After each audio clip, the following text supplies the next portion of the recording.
Congress. Please give us your assessment of Congress's performance under Republican control in both houses on the big issues of the day.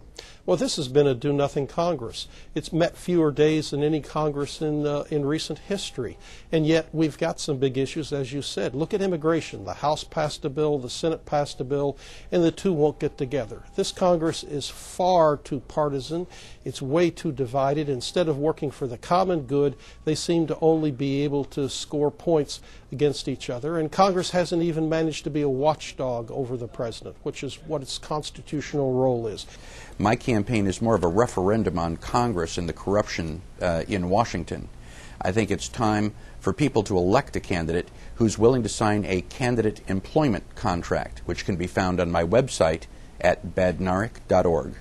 Well, I believe I've had an effective first term in the Congress. The two biggest priorities I have is number one, to create jobs, and number two, to do everything within my power to ensure that we don't have another terrorist attack in the United States.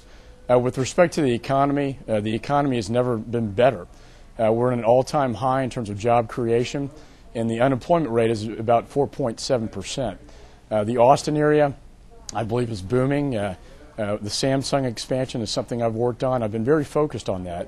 With respect to the war on terror, I believe our policies have been effective. That's the reason why you haven't had a terrorist attack on our soil in the last 5 years, but we need to keep continuing that effort because the threat has never been greater to this country. Iraq and the war on terror, what have been our successes and blunders and why, and where do we go from here?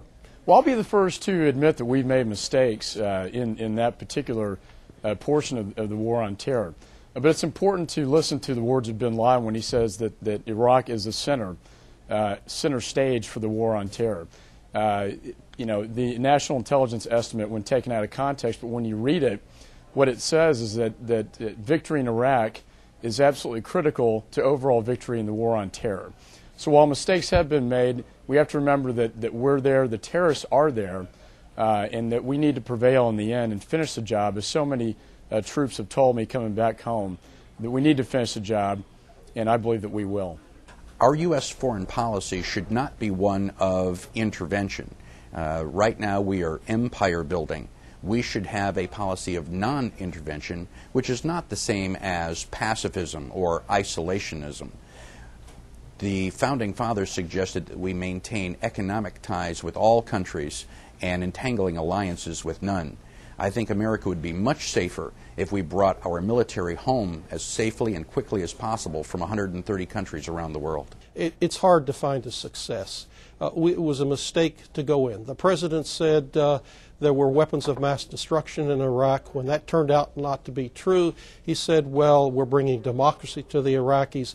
Now he says Iraq is the central front in the war on terror, and everybody knows it's a civil war. We really need to partition that country into the three parts, let each militia take care of their part, put American troops up in the Kurdish part to provide some security for the Kurds, put some American troops in Kuwait, and get all the rest out, and only go back into that region if Iran starts to cause mischief. You've covered Congress's performance while under Republican control. How about the White House and the Bush administration? Well, the president's approval rating has been rising slightly, but I think that people should consider some of the events that happened last year, such as the Supreme Court decision, Kelo versus New London, which supposedly authorized eminent domain and the taking of private property. They should remember FEMA's incompetent handling after Hurricane Katrina. They should remember that the president himself was on national television admitting that we were wiretapping Americans in the United States without a warrant.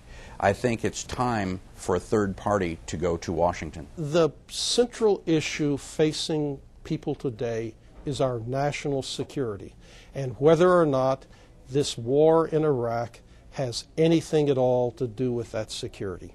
Voters have one day to do a referendum on this president and the administration. One day, voting day. If you like what the administration's been doing, vote Republican. If you don't like what this administration has been doing and you want to change the course, vote Democratic. It's your choice, and it's your last chance to change things for 2 years. Well, I think any second-term presidency is a tough one. He's obviously, the president's come under a lot of heat for various issues, but I believe he's been very resolved and determined in prosecuting the war on terror.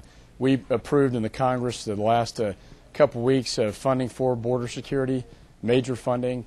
We provided the construct for the military tribunals, for the terrorist surveillance program. These are all important things we need. The president needs these tools. The military needs these tools to win this war on terror. And so I believe we've been working very effectively with the administration to protect the American people.